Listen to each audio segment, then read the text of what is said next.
The Dolphins at 9.5, comparable to the Texans. And the Dolphins are coming off an 11-win season where they did tie record-wise atop the AFC East with the Bills with those 11 wins. So where are you going here with the Dolphins over under 9.5? They're a really interesting team to kind of predict because, we said if you have an elite quarterback, 10 wins in the bank already. Put it in your pocket and then Oh figure out boy. how many more you're going to get. Don't Tua go down is this road. elite, but he's able to play at that level within the confines of this offense. So Tua is not an elite quarterback, but Tua plus Mike McDaniel plus like the fastest array of speedsters the NFL may have ever seen collectively, plus an offensive line that's just good enough to keep its head above water. That is an elite level quarterback, right? In totality. So that might get you to 10 wins. But then the Dolphins also have this complicating factor of 2 years in a row now, they've come out of the gate flying and then hit a wall or sort of slowly declined as the season has gone on and then reached, the business end of the season and not been able to win against the better teams. Does that happen again this year? Does that represent, is that still good enough to get you to 10 wins? It's just that the ones that aren't the wins are the important ones.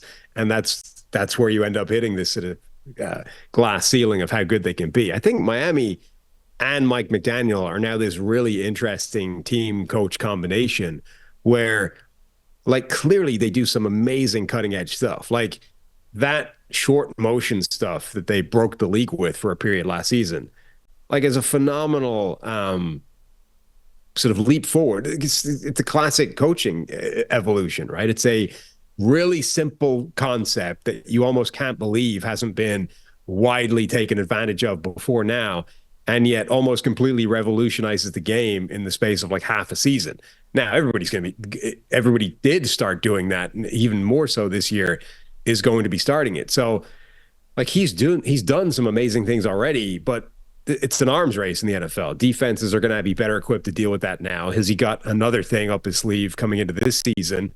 I find Miami just one of the most compelling teams in the NFL. Yeah, I mean, look, when we were talking roster rankings, I was trying to talk them up a little bit. I like what they've done. They've lost a few players, but secondary looks very good. All of the offensive weapons, they've shown that they can move the ball with that offensive line, speed out of this world. And the Tua and the Brock Purdy conversations are always very complicated. But at the end of the day, to your point, Tua can put up huge numbers in this offense. He fits it really well. They play to his skill set extremely well. He executes it with his anticipation very, very well.